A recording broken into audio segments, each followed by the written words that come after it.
tell you something afterwards. Oh, we live, so afterwards. All right. Good afternoon, beautiful people. This is your host, Matthew, Day and Night Podcast, episode 77. We got another good one for y'all today. Hopefully, everybody enjoys it. As always, like, subscribe, comment if you can, share if you can. And like I always say, beautiful people, your thoughts becomes your belief becomes your reality. All right, so I'm gonna kick it to Mark, our co-host, and then I'm gonna talk about give you the topic, what we're gonna talk about today. Upgraded. I'm a co-host.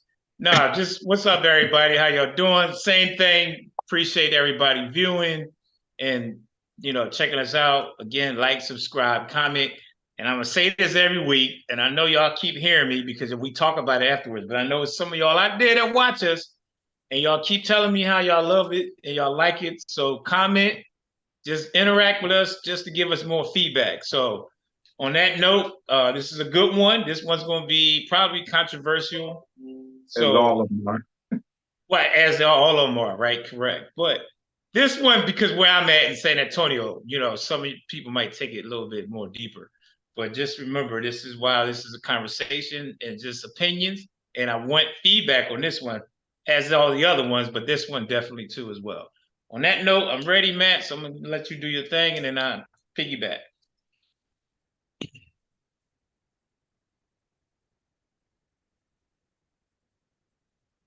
Okay, sorry about that. Okay. All right, beautiful people. I'm gonna echo what Mark said. Just keep in mind this is our opinion. By any means, we're not trying to belittle anybody. We're not trying to separate or illuminate certain groups. It just is what it is. It's something that I feel as though we definitely should talk about. And rather, if we deal with it currently as we are, our children definitely is going to have to deal with it in future. And then for sure, if we got grandchildren, they definitely going to have to deal with it. So again, I feel as though it's a good topic to talk about.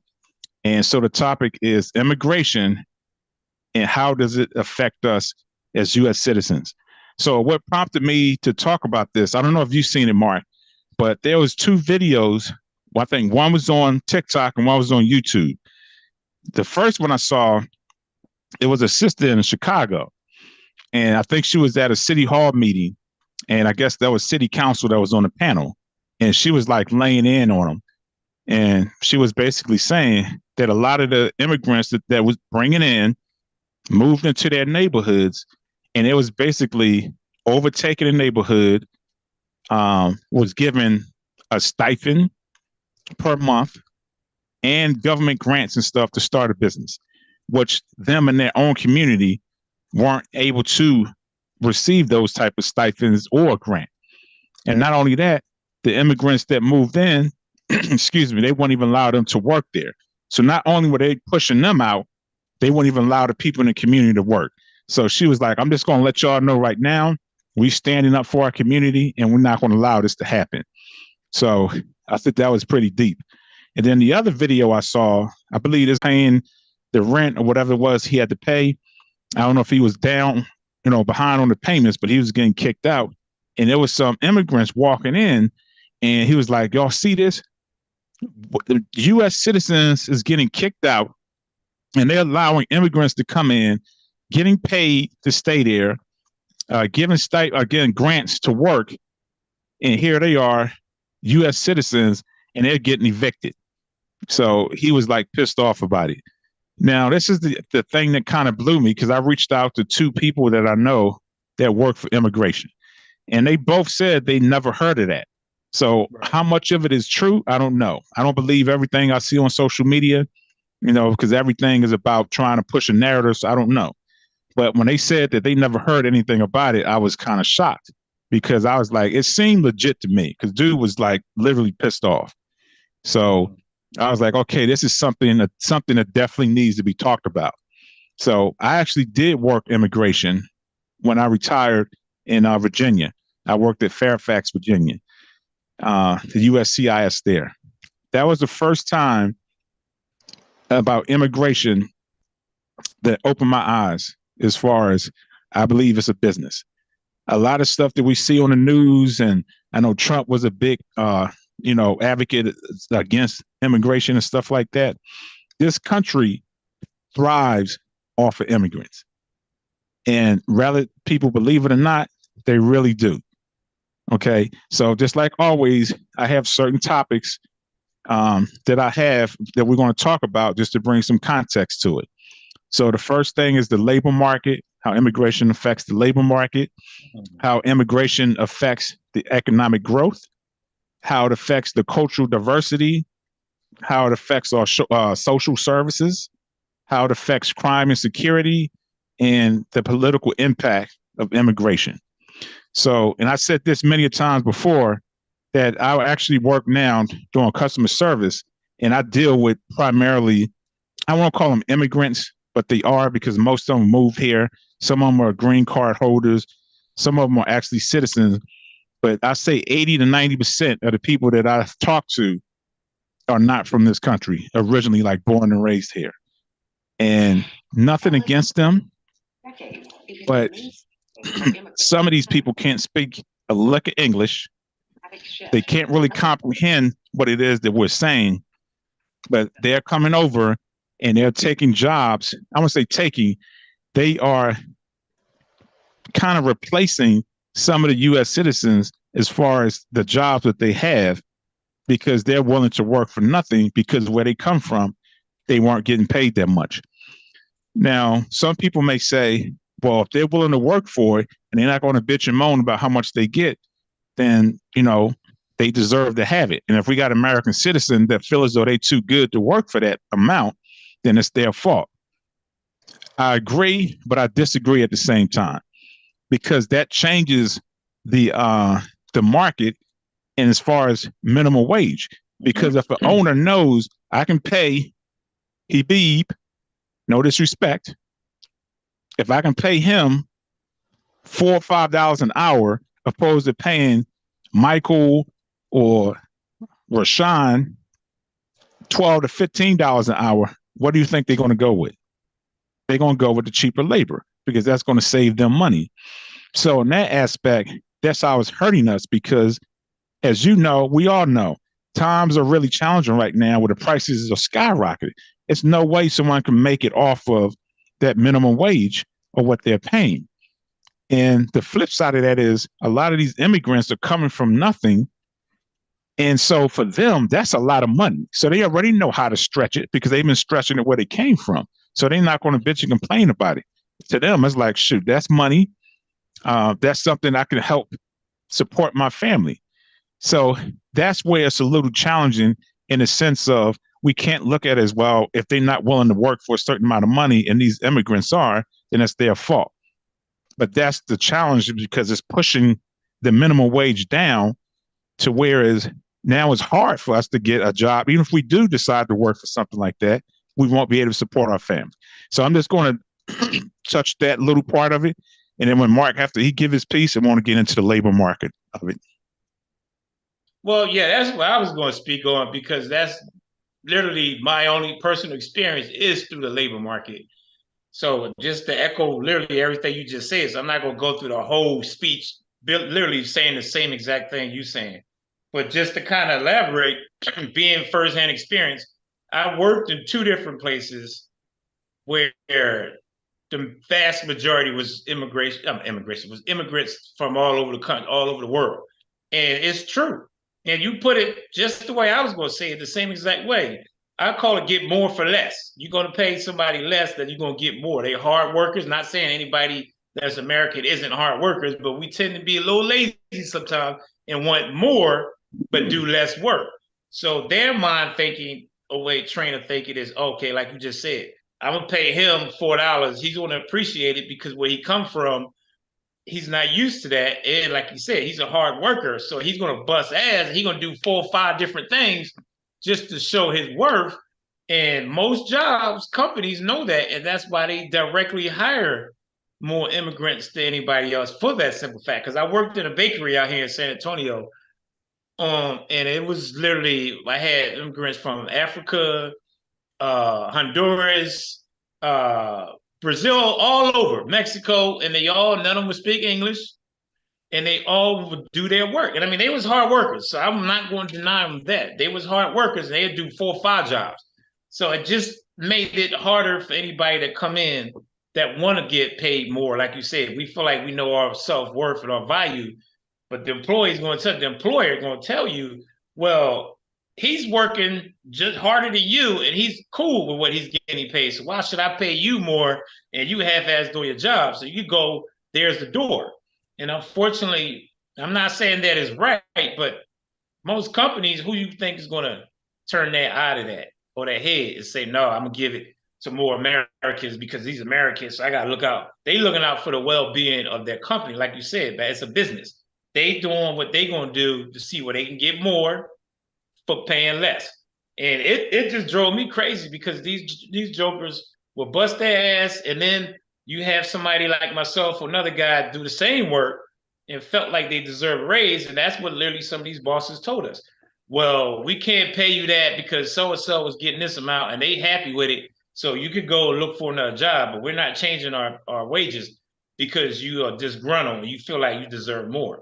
So I don't see how that's going to change. Where I'm at currently, there is no union. Actually, no union in the state of Texas that I believe. I know it's not one in San Antonio.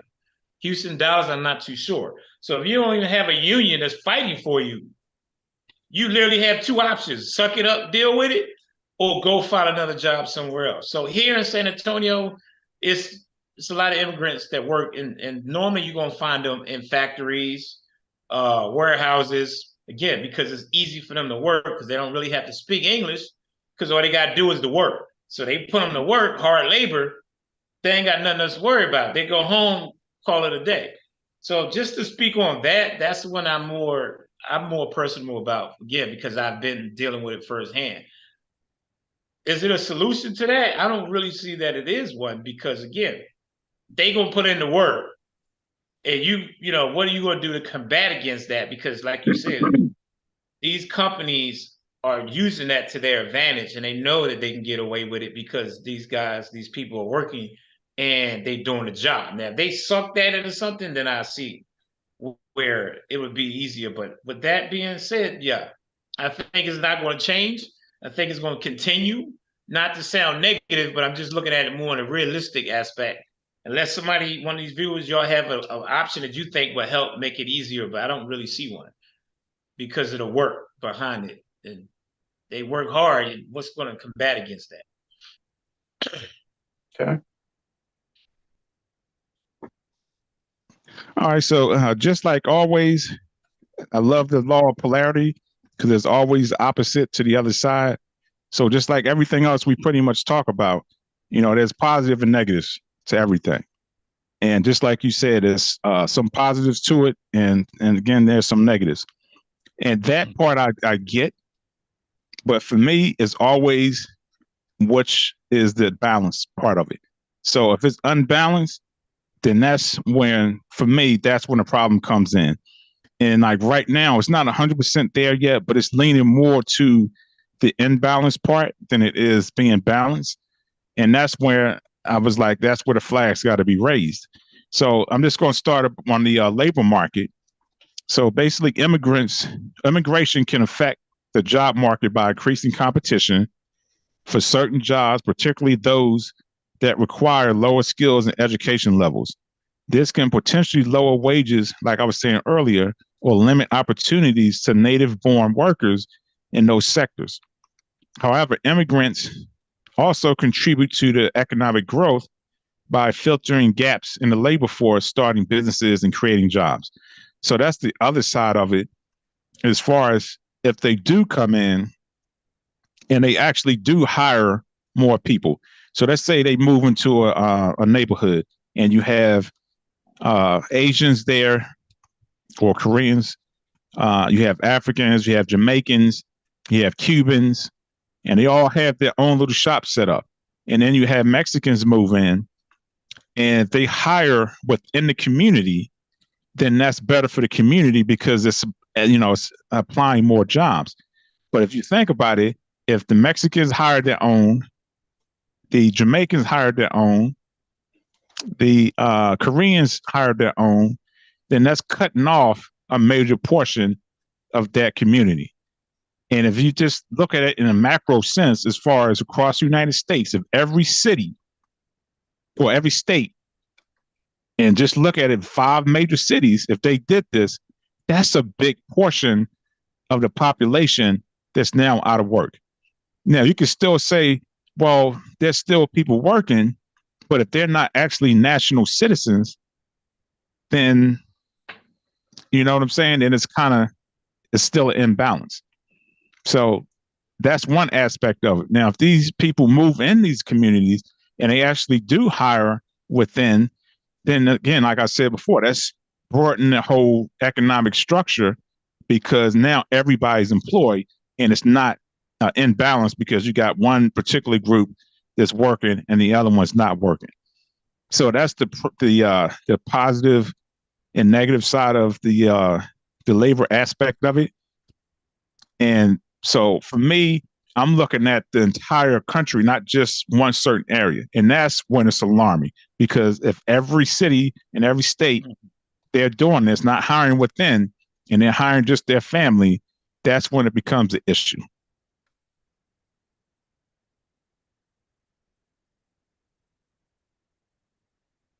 So I don't know how you feel about that, or Yeah, so I mean that's interesting because this is going to sound kind of crazy, but dare I say it. But that to me, and I'm not trying to sound like I'm taking sides. I'm kind of look at it in a neutral, but just giving both sides the benefit of the doubt. So if that was the case, I mean that's just like us saying we should only support our own community, being a black community, and only employ our own. So I don't see where it would be wrong to say if Asians did it or Jamaicans or Mexicans, because we would be doing the same thing. And I know this is not the topic that we're talking about, but I keep feel like it's falling back to where that to me is segregation. It feels like we all going to be not saying that you. I know what you were saying, man. I get what you mean. Now, if you hire within, I would say hire within, hire outside your own community.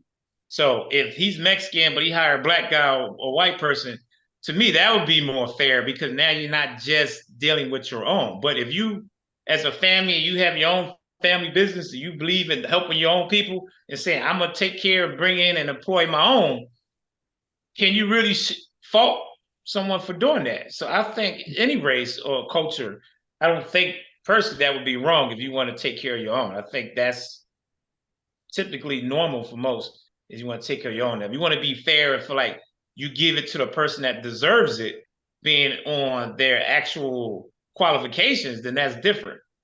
But if you're just looking primarily on take care of my community, you know, I really don't think that's bad. Now, most people gonna be like, well, you're supposed to be American. How you gonna let immigrants come in and do that?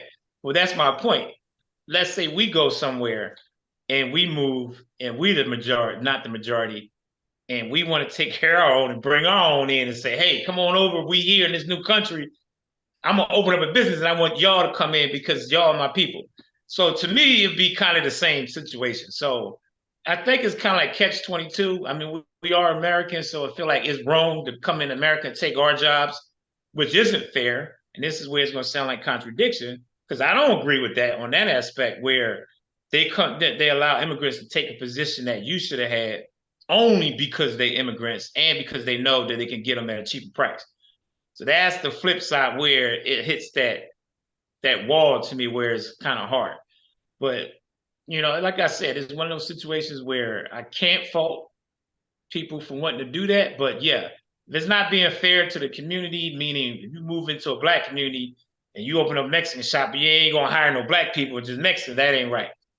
They work in the community, if they just as qualified as your kinfolk, then they should be hired. And that's kind of what the way it's supposed to go anyway. If you look at the when you do the paperwork, no discrimination. So that be kind of against law, really, because you ain't supposed to discriminate. Now they can easily come up with an excuse when you're not qualified or we already filled the position or whatever the case. So to me, that would be where you have a benefit to say, hey, how come you're not hiring me? I'm qualified like him.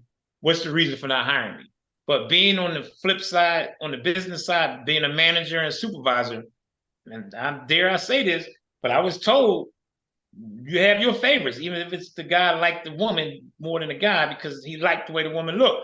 He'll tell the dude that's probably overqualified, yeah, I'm sorry, we filled the position and we don't need you, knowing that we do, but we want the lady to come in.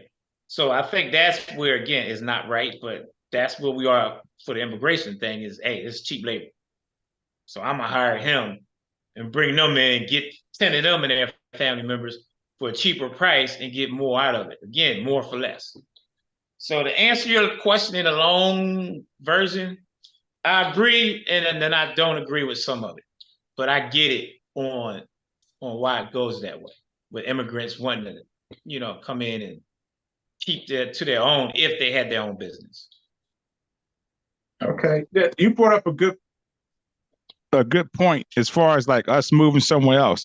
Now, for me, being that I do want to move somewhere else, like Costa Rica, that's what I'm looking at. And I was honestly thinking about this the other day. So, like, my big issue, or one of them, as far as like what I'm doing now, the customer service. And I believe we spoke about this. It was more off camera. But as far as the arrogance that some of them have, and it's more so Texas than anywhere else. And like they speak their language or they give you their name, and I don't know what the hell it is they're talking about, and then have the audacity to get an attitude because you asked them to spell it. Right. So, and then I thought that's the issue that I have is like you're in the host country, you're coming over here. So if anything, you should be appeasing them, not the other way around. So I thought about it when I go to another country, when I go to Costa Rica, I'm not going to get mad and upset because they're not speaking English and they not understand what I'm saying. I'm in their country. Like I need to learn their language. And that's the issue that I have is a lot of these Iraqis, I talk to a lot of Iraqis, Afghan, Pakistan, even some from Nigeria. They all have attitudes and like a sense of superiority because they're immigrants. And that's what a lot of people are talking about is because they're giving certain privileges now that they're really cocky in a sense of they think that they have a better position over us because they're given certain things that we aren't even given and we're citizens here. So I think that's where a lot of the pushback is coming for some people as far as with the immigrants coming over. It's fine. It's supposed to be the land of the free, new opportunity, all that good stuff. But at the same time, they should not be given a special privilege because of that.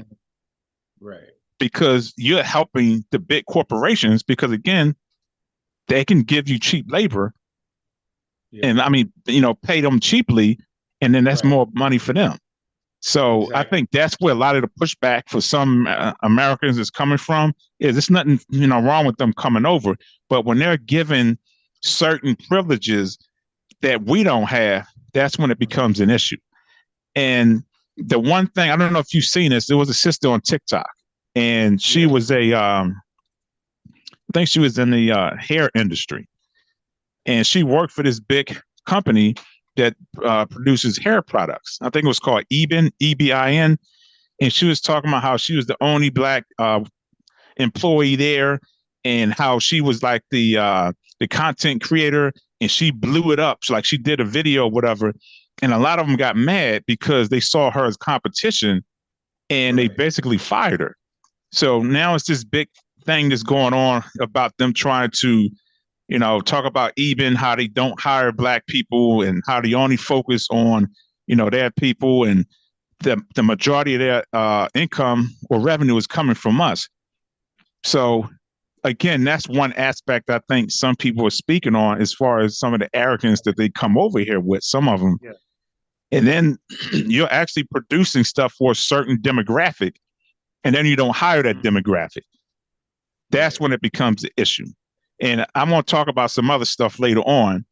But the other flip side of it is the undocumented immigration or immigrants. That's the big piece, the other big side of it. And that's what I learned when I was in immigration. The documented, them jokers got to pay to come over here. And it's not cheap.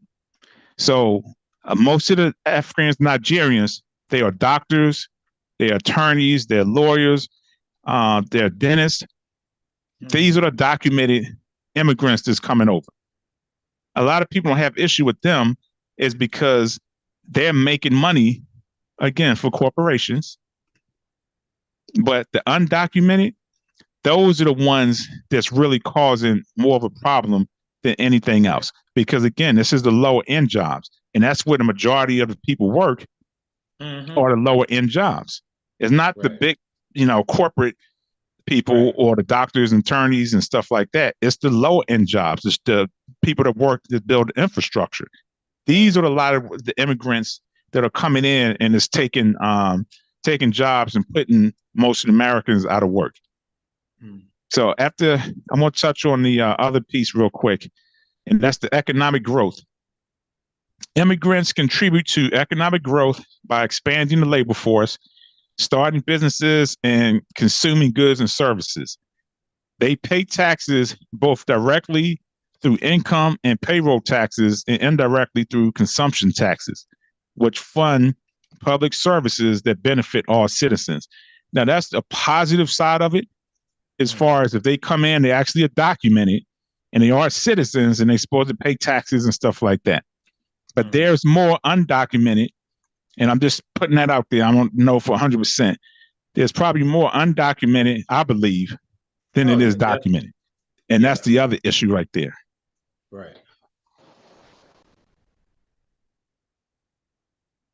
So, okay, I didn't know if you was going to continue, but yeah. So going backwards to what you started off with. So I mean, I agree with that. You hit the nail on the head about that part about going and the ones that's arrogant. Again, I'm in the workforce with those type jobs. I've been in the workforce, and that I'm gonna have to agree with. There are some, now I ain't gonna say all of them, but there are some that get a little an attitude if they speaking to you and you don't understand them and they're looking at you like, why don't you understand me? And you should be speaking my language. And like you said, perfectly. You come to another country, you should have OPs to the country you in, the language, at least try to learn some of it to understand so that way you can interact with others other than just your own, because that's where it becomes separate, where they all interact with each other because they can only communicate with each other. But again, and you know this, so I'm just saying to the viewers, and I'm sure a lot of you viewers out there already know this too. That's why, like you said, those low-end jobs, the cheap labor, I shouldn't say cheap labor, but the labor hard jobs, they don't worry about it because they leave them in there to work. As long as they're getting the work done, they don't care if they speak English or not because they more labor jobs than somebody, like you said, a doctor or a lawyer, or more of a high-end economical job. So unfortunately, like I said, I don't see it changing because they work hard and they know that. So they never going to change that as far as hiring and bringing them in, because they know what they're going to get out of it. And unfortunately, if you got American U.S. citizens that's working just as hard, again, it's not fair. I'm not sitting here saying that it is fair, but just you're going to either get another job, get a better education to get a better job, or if not, you're going to deal with that. But that arrogance part is my part that I don't agree with either.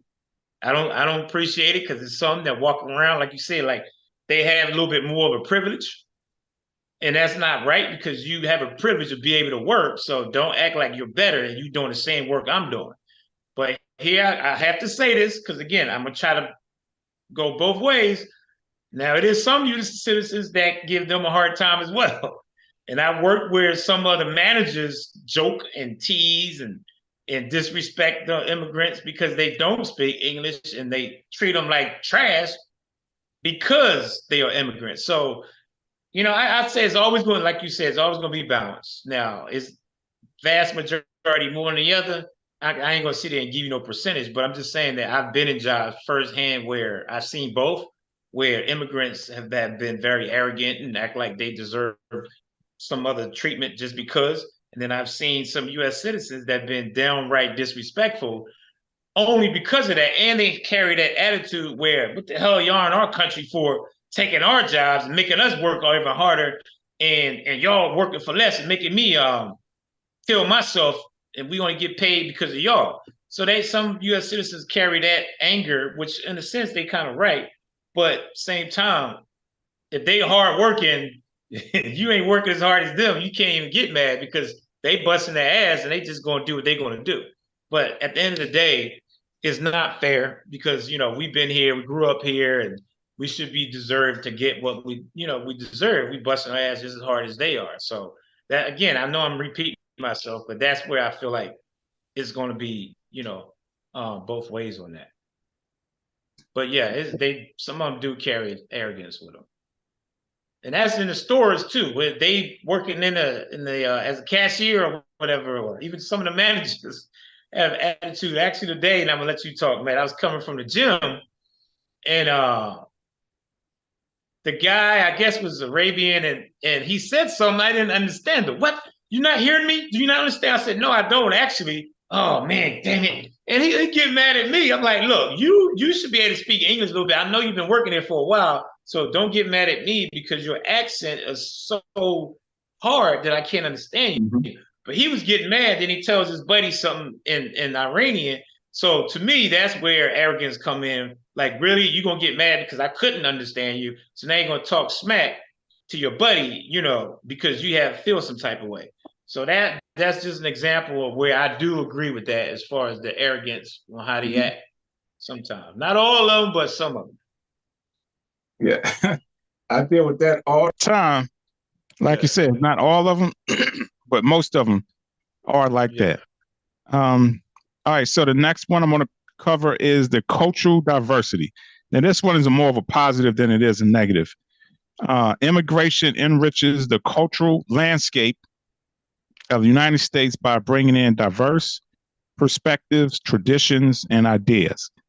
This diversity can lead to innovation, creativity, and a richer social fabric. That part I do believe is one of the positive things about immigration, is it brings in a different perspective, and it does, in my opinion, allow for more diversity. It's just a different way to see people.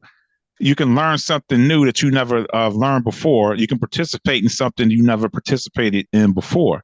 And I know when I was in San Antonio and I was working at the Marriott, and I used to go to the banquet. I was working in the banquet kitchen, so we used to do the live banquets, and they would have mariachis? Yeah, mariachis. Yeah. You know what I'm talking about? Yeah, mariachis. Yeah. Yeah. Well, anyway, they would come and perform and stuff like that. Now, growing up in Philly, we never seen anything like that. We had Puerto Ricans and stuff like that, but to see at that level, as far as what the outfits and stuff that they would wear, the dances, and then the food, so that was some positive, and it's something that I enjoy, and to learn something new. So that aspect of it is a positive thing. I think when you do have more people coming in from different places, it does broaden your perspective, because if you're not able to go to another country and experience it, then at least you can, get to experience a little bit of it here. So in the cultural sense, I think that's a positive thing. Right. Yeah, I agree with that. So that is good to be able to learn different cultures, and I've learned that again when I worked at that bakery where it was very diverse. I think it was more international people there than it was U.S. citizens. It's like literally they was the majority, we was the minorities in that. But I learned a lot working next to Iranian. It was African. It was somebody from Brazil, Mexico. So you do the ones that there is some cool ones that's very understanding, opening, and they just interact with you. And I learned a lot about their culture. So that part, yeah, like you said, if you don't get to travel, you can kind of understand and see who they are. So I think that's the positive part, is we all need to learn each other to understand each other. And then you still have your opinion. At least you learn something about them before you just have a prejudgment. So I think that's one of the positive aspects, is meeting different cultures, because you learn more, you understand about different cultures other than just yours. And that could be a positive thing. So like you said, you don't get to travel. Now you get a taste of it, or preview from one of the actual, people that come from those countries. So I learned a lot, meeting the ones from Africa, and then the Iranian. One guy was ex-military from Iraq or Iran, one of them. And he was a real cool dude. I thought he was an ass just looking at him, because he looked real mean, and He was only talking to his own people, but then one time we had to work together, and he was actually real cool. He was like, "Hey, my brother, you're good, big, you're strong." And he, joking with me and all that. We Yeah. turned out to be pretty cool. So it is a positive side. You get to work next to some people that you learn from them, and they learn from you. But then, like you said, it's always going to be something that's arrogant, that was asses, but that's just, I think that comes with it. You're gonna get a little bit of both, but that's Mhm. the positive outlook where you do learn different cultures and understand more what they are about. So there's always some positive out of it you can take. So that's one of them. Okay. I can dig it. Okay, I keep flipping the camera. There we go. All right, so the next one is what? Social services. Some argue that immigrants put a strain on social services such as healthcare, education, and welfare programs. However, studies have shown that immigrants generally use these services at lower rates than native born citizens. Additionally, immigrants contribute more in taxes than they receive in benefits over their lifetime.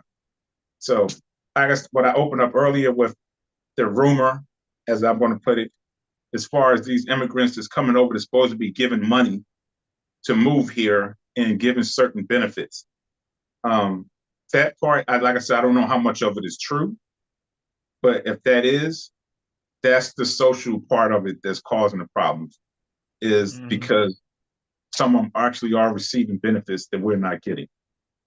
So other than that, that wouldn't be such a big deal if the economic growth was impacted positively and the labor market, we already talked about the cultural diversity, but as far as the social services, now this again goes back into the undocumented. Now, this is what's interesting because again, I've seen this, I was on TikTok, I don't know how true it is, but supposedly it was borders, and I think it was Texas and New Mexico was being overrun. And it was supposed to be a group of people in Texas that was going down there. It was Texas truckers or something like that. They were supposed to be going to the borders because they were saying that the actual Border Patrol was literally walking away while these people was overrunning or coming over the border. So these truckers supposedly was getting together and they was going down there to provide protection, or not protection, provide security to not allow some of these immigrants to come over. That part, like I said, I don't know if it's true or not. I don't know if you heard that, but No, I that's when didn't it hear. was like, you didn't hear about that? So you said it was probably, that's why I don't like TikTok, because it'd be so much stuff reported on there that I think some Yeah. people make up just for views.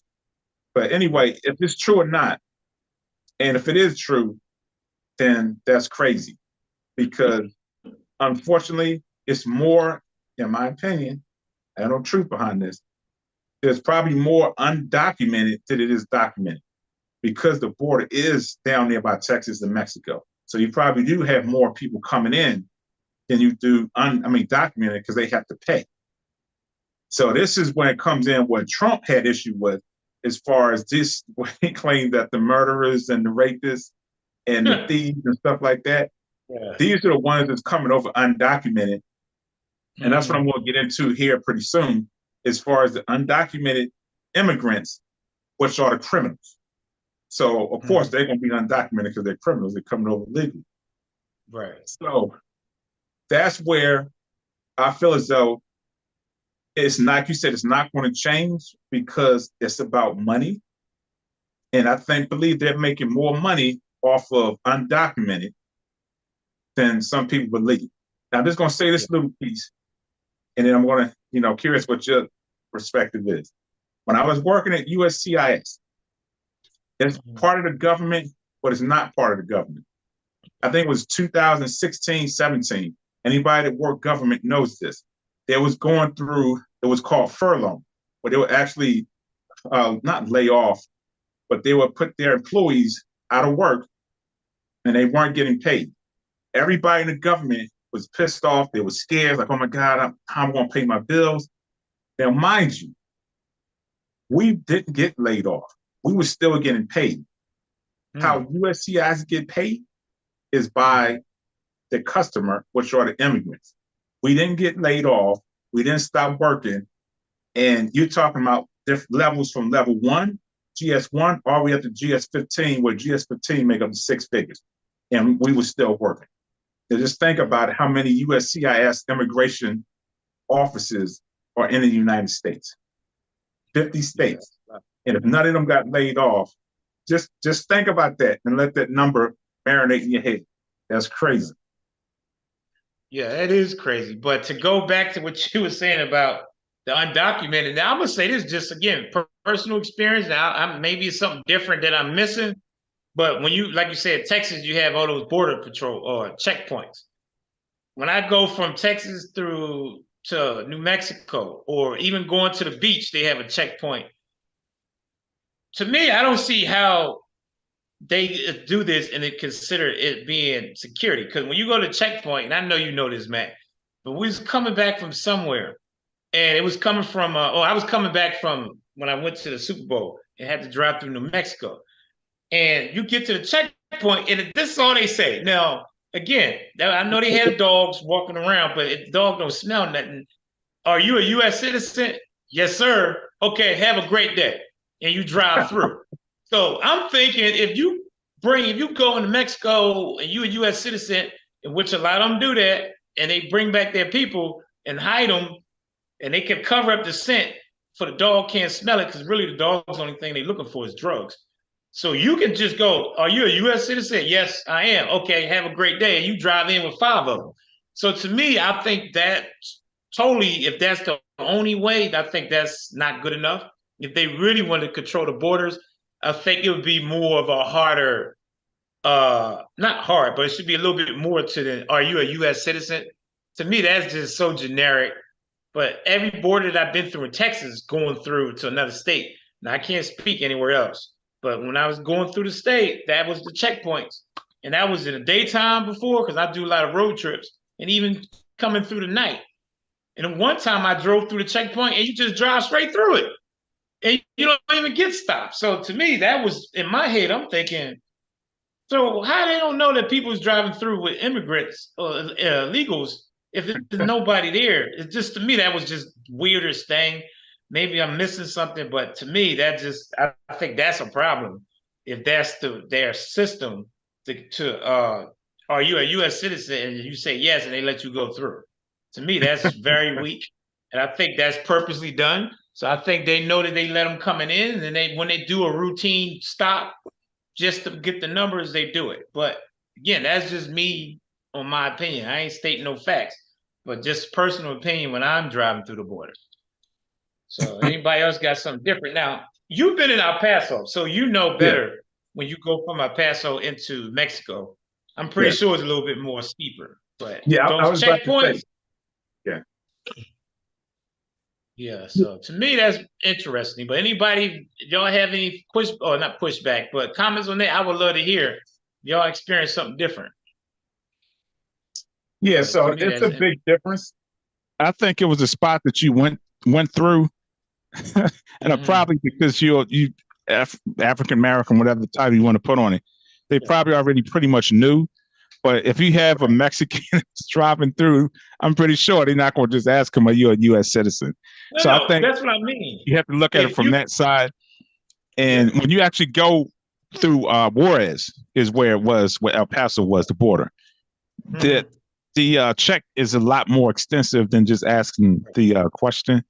But yeah, I wouldn't worry about it. It's just a lot more extensive than that. But what I meant though is now, as far as with the undocumented, if you smuggling somebody, what I mean, like I'm American, that's my point. If I wanted to be and bring some illegals over, they ain't gonna stop me. And you just made my point because I'm American. But how do they know I ain't smuggling somebody? Because a lot of them do that.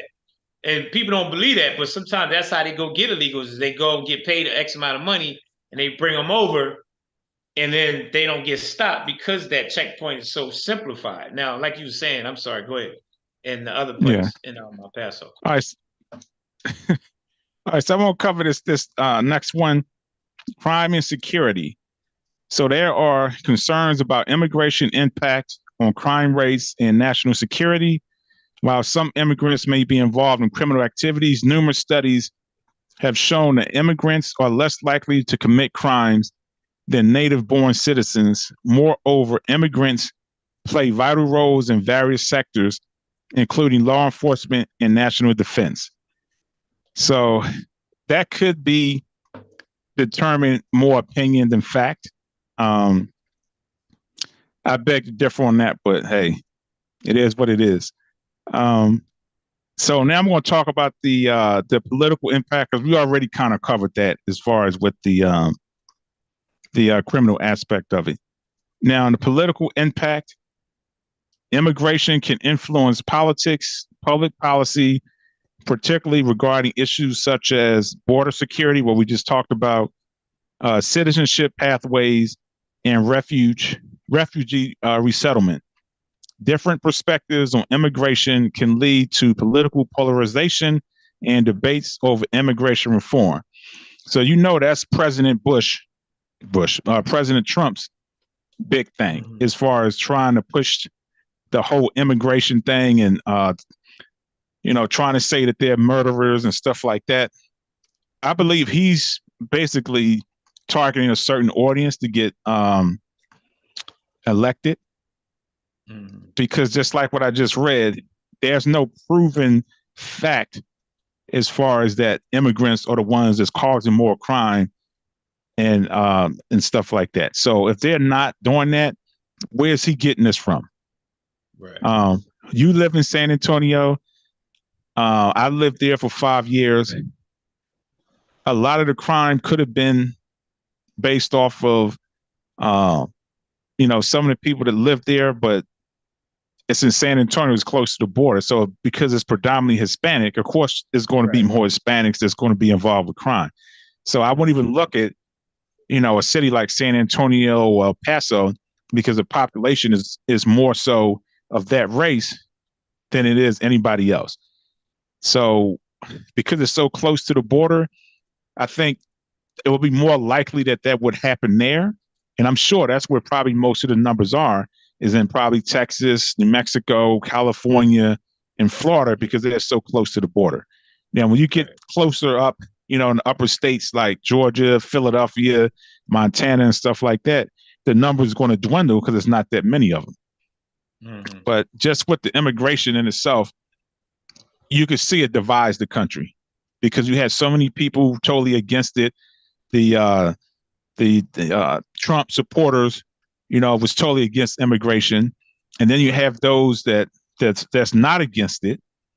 And I know when I was at USCIS, that's when Trump was there, and it was that big deal all about the whole border and him putting up the wall.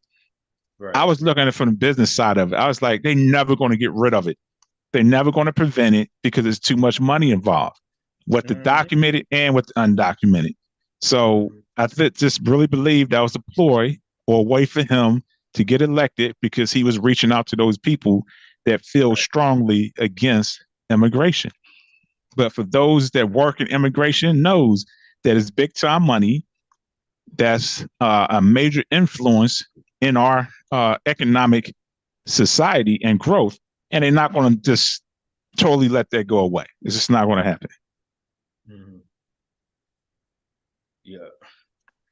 Yeah. So on all of that, I agree with most of that. So I don't have any different opinion on all of that, because it all makes sense, and it's pretty obvious, from what you said, like you were saying about Trump and his employees to get him elected, and he did what he did, and it got him in there, and it makes sense. So I'm not going to say much on that, because everything you said pretty much I feel the same way. So I ain't going to say anything that's going to be any different as far as that. So on that one, I'm just going to concur and be like, yep.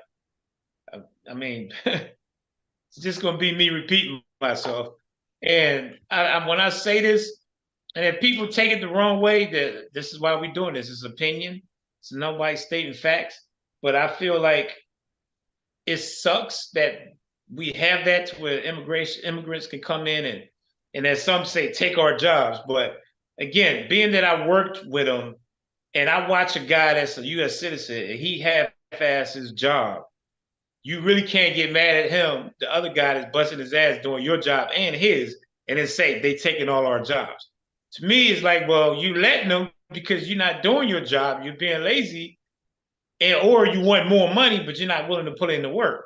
Now, again, that's labor jobs. So it's totally different if you're working more in a job with high income or economic occupation that you're doing, but factories, warehouses, hotels, or the jobs you predominantly going to find most immigrants working because they can't speak English, and it's a labor key word, labor job. So you're doing labor.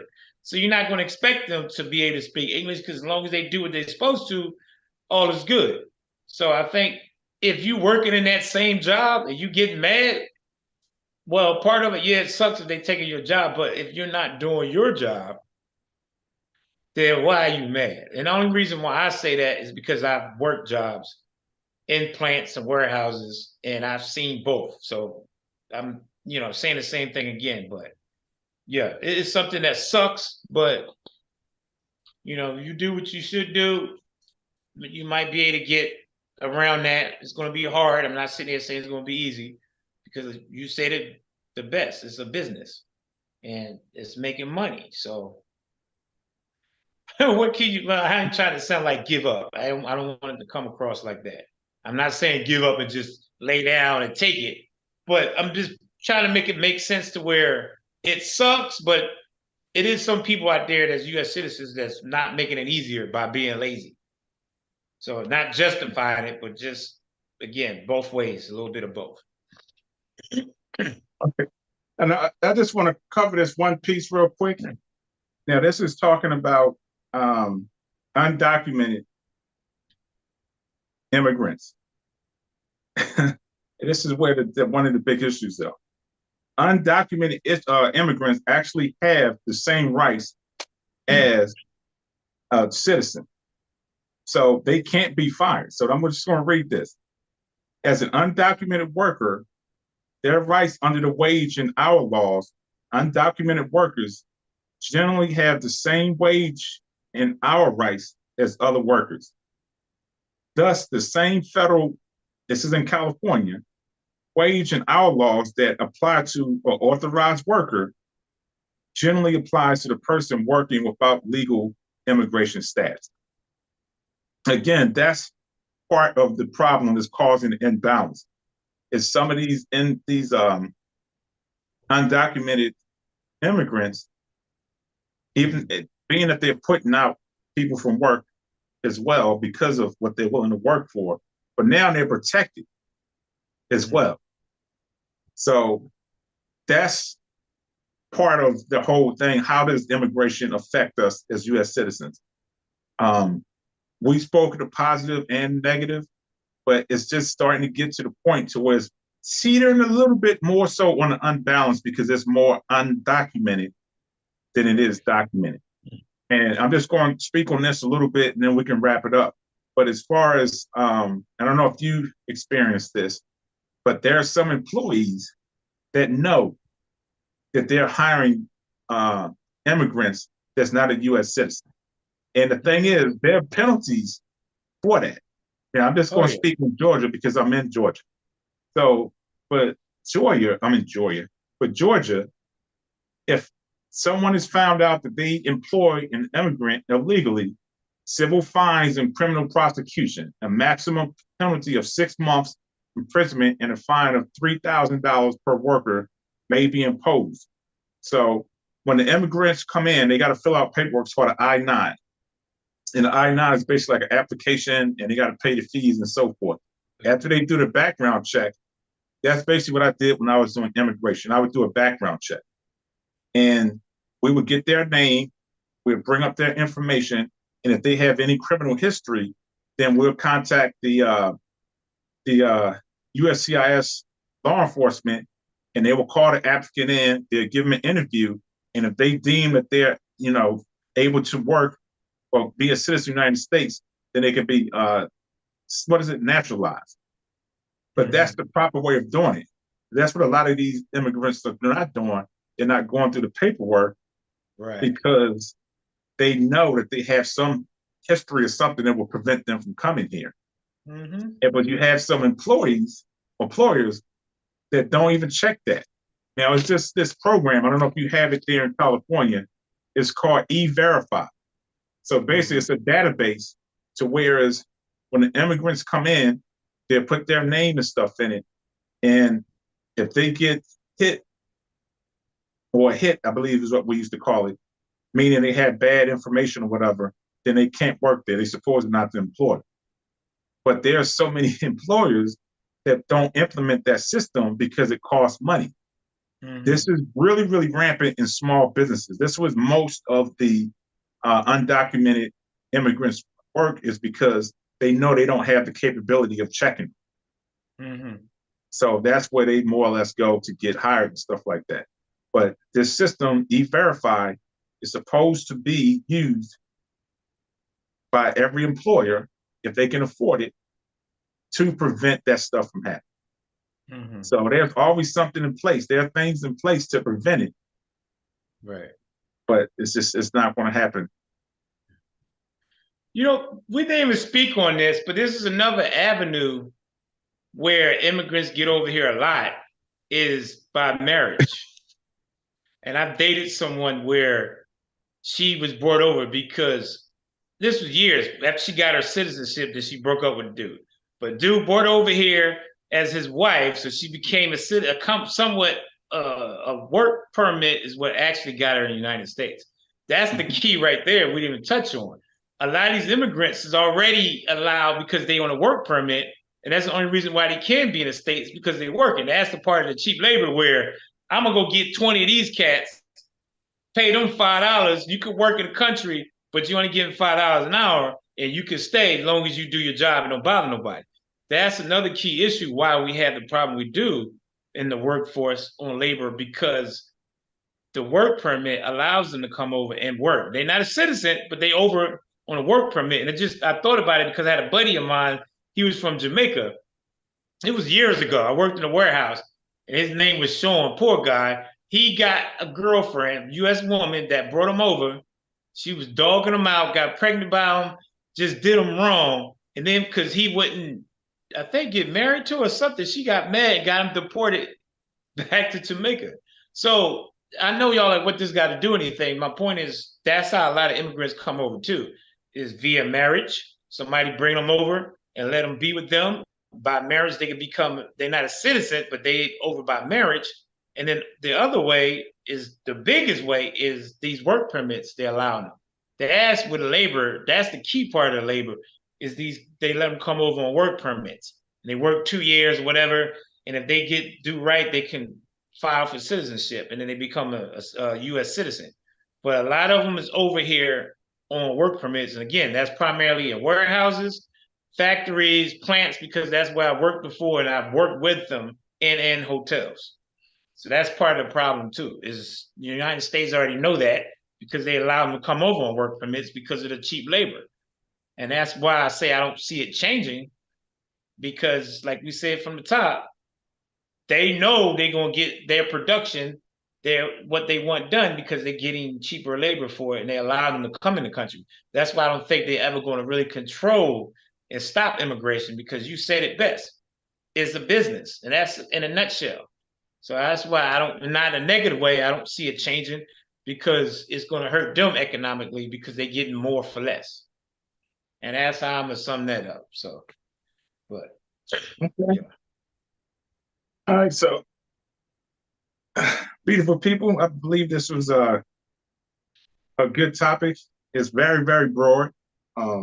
We can dig deep into it, but again, I just wanted to just bring it to the table. I just feel as though it's something that needs to be talked about.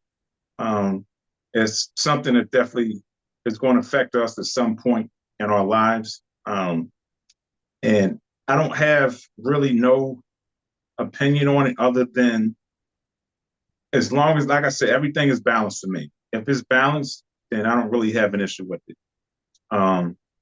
When it's affecting us in a negative way, whereas we're not given the same opportunity as others and we was born and raised here, then that's when it becomes an issue. But with that, beautiful people, we hope y'all enjoyed it. We're gonna have more content coming your way. And it won't be this week coming up because I'll be out of town. I'll be in South Carolina in Myrtle Beach, getting some sun. So Good. tune in. Yeah, so tune in about 2 weeks. And unless Mark want to do one solo, that's up to him. But Well, yeah, actually, I'll be back in 3 weeks. What's that? I'm gonna make an announcement, but first I'm gonna leave with the quote of the day, or this one actually could be a saying, but this comes from my old boss, Rufus. He was a mentor of mine. He was my boss. I was his manager, and he always was big for saying quotes and sayings. So you could deem this as a quote or a saying, but he used to always tell me this. Now, this is one you gotta think about, but he would always tell me, you could trust everybody, but you can't trust anybody. I'm gonna say that again. It doesn't make sense until you really think about it. You could trust everybody, but you can't trust anybody. On that note, and also I will do a single next week, but also it's a shameless plug. I'm gonna be doing a podcast on health and wellness. And I have a partner, Valerie, that's gonna be doing it. She's a massage, but she does it with the feet. I cannot pronounce the word that it actually is. I apologize for that. But look for that. It's coming soon. But I will be doing that. It's something I'm, interested in, really excited to do because that's my field is personal training. So I'm big on health and wealth and wellness. So look for that. But on that note, STS, stay focused, trust your process, and stay consistent.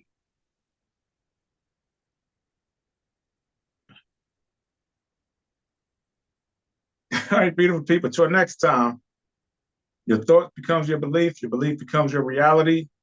Make sure reality is a perfect one. Peace.